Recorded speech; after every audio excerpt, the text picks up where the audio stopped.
I'm going to show you how to design in Silouette Studio, how to bring in your images the easiest way. So you're going to have your page set up with the length that you want for your paper, which is that setting is 8.5 by 11.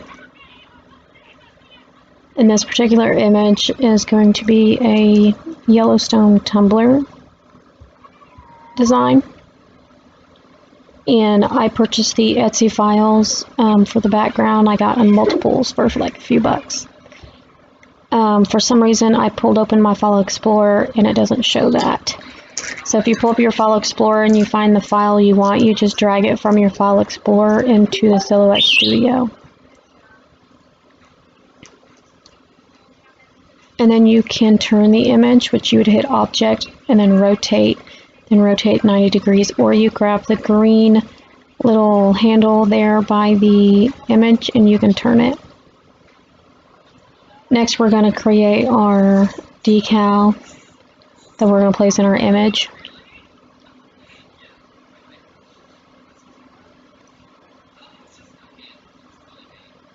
And I exited out of here to go back to find the images that I needed to find. And it sucks that you guys cannot see my full screen.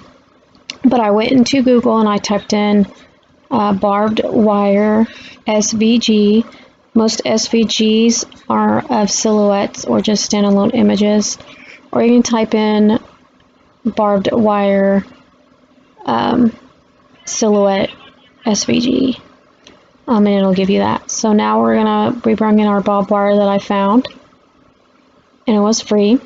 And so you're going to, on the right hand side of your panel, you will see like a butterfly image. And once you get that butterfly image clicked, it'll say trace outside border.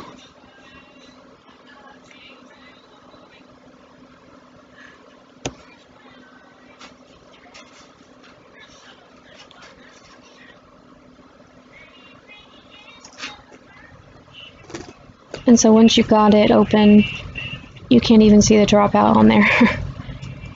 It's going to have you trace it. And when you do your trace, you can intensify it. So the butterfly is 5 down, and you're going to hit select trace area, and you're going to hit the threshold. And the threshold will cover more of what's going to be traced. So you want it bolder to be able to have a better trace of it. And we're only tracing just because I can just color it black rather than detaching, which takes longer, but it has the same thing. So then you trace, you just erase the back image, and then you can change the color to whatever you want.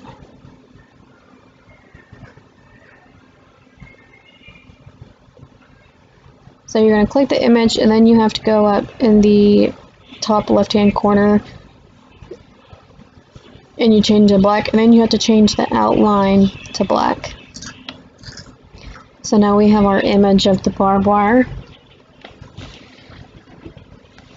And then we're going to start doing our text.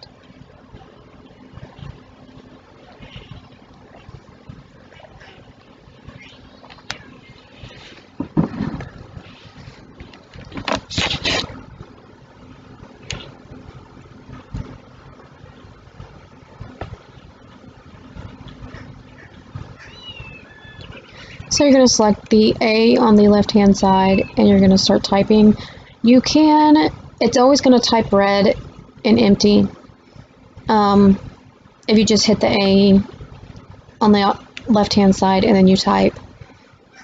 So you can hit the A and go up to the colors and change that and change the font style you want. If that's the way you want to do it, but usually I just do it this way because I always change the colors anyways, and I always change the font, so why not just see what it looks like while you got it there.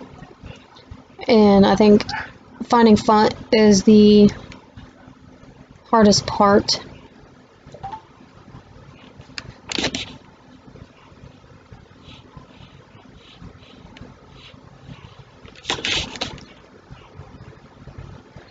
And it's not showing the drop down of messing with the fonts.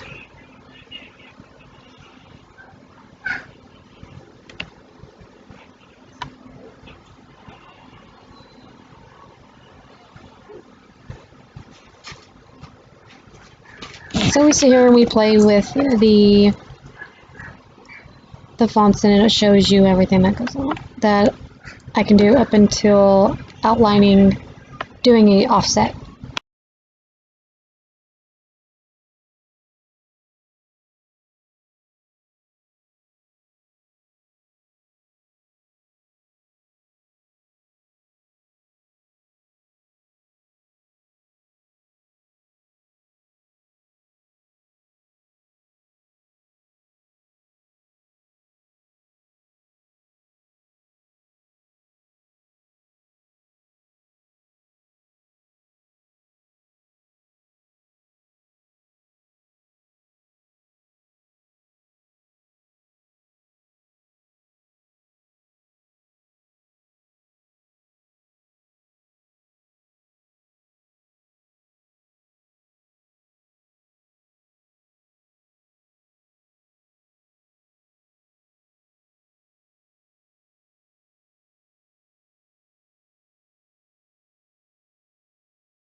Okay, so now we are going to add a offset, which you are going to hit the star.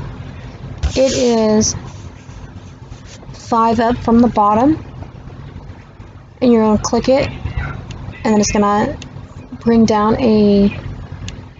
up a bar on the right hand side up in corner, and you're going to hit offset. Offset is the white border around my letters, and you can make it as big or small as you want. And you can also change the color of it while you're trying to set it up as well. But this makes it easy, since the printer doesn't print white, to make your image look like it is all one and not having to crop and crop like you do in Design Space, because you can actually overlay, do an offset in this program. So as you see my mouse over there, I'm talking about this imaginary box that you cannot see, so I gotta find a different way to record my screen for you all. So I was trying to show you big and small. You can change it to any color you want, and I just kind of did what would work for the image itself to make it look good.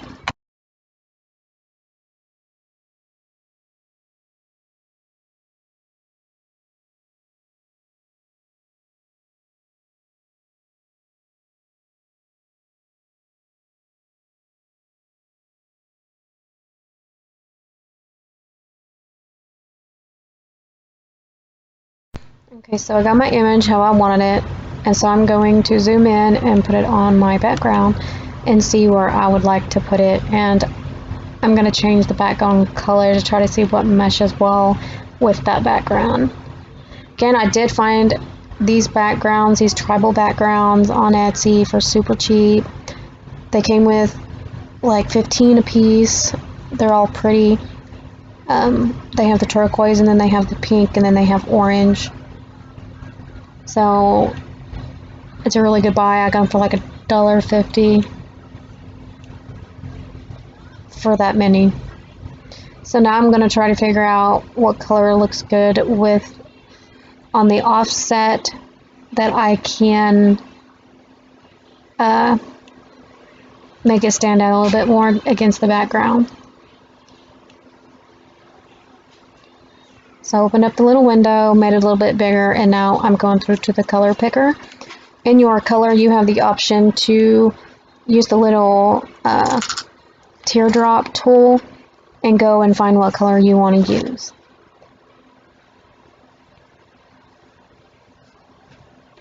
I ended up picking the turquoise color and putting it in place of the 4 triangles that you have on that one side, and it ended up looking really good once everything got done.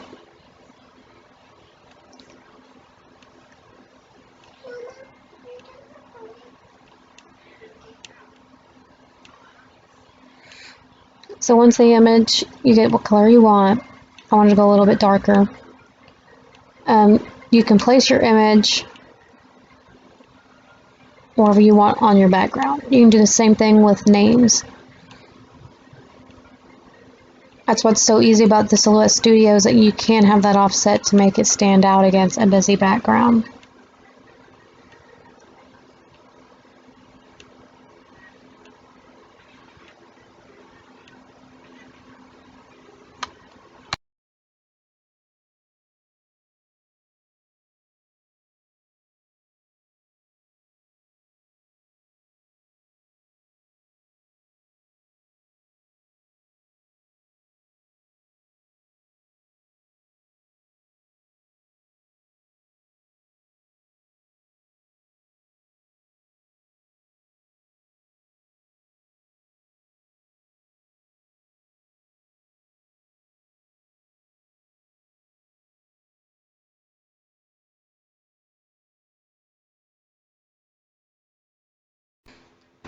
So I got my image placed where I believe I would like it, and we're going to type in the name of our person.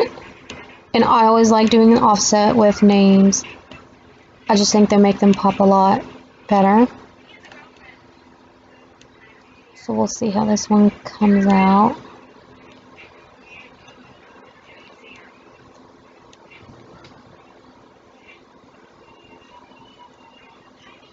Always try to match the colors within the background itself so it goes well. You don't want like a hot pink image on an orange image, orangish brown, tan.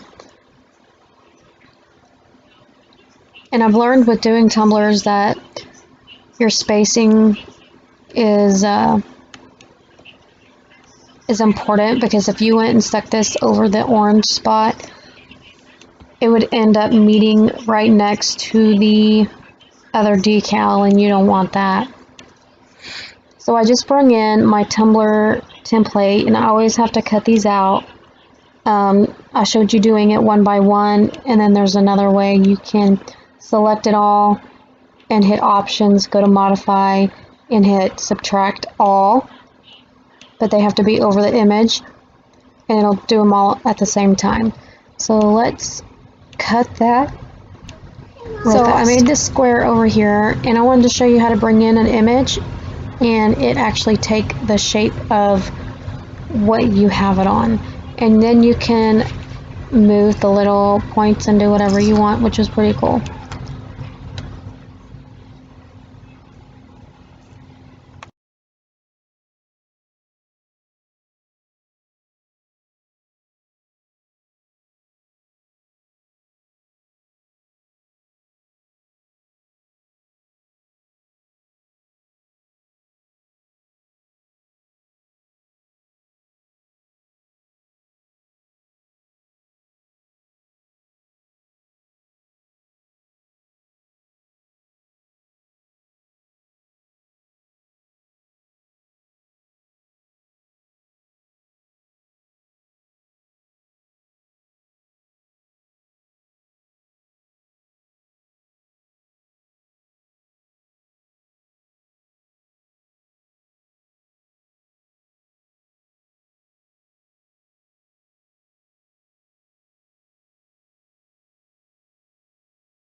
So now I'm just subtracting object, modify, subtract all three images, or you can select all and hit object, modify, subtract all. And then we're going to place it in our image. This being a simple image as it is, you do not have to place it correctly how you would see it around the cup, since it's going to be a tribal anyways, and nothing's ever going to look the same. So we're going to have to make that image a little bit smaller because it would not be that big, especially with the name not being able to fit fully on there. So I'm going to adjust these and see if I can find a happy medium.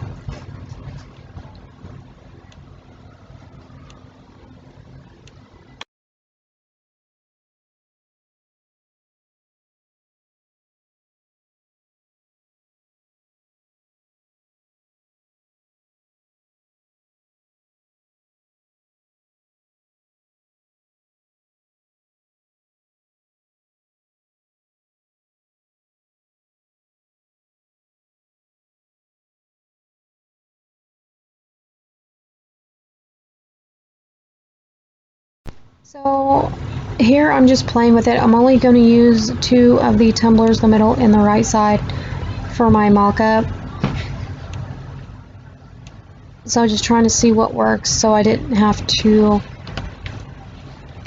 crop the image anymore for it to look correct. And then we're always going to use either the screenshot feature or your snipping tool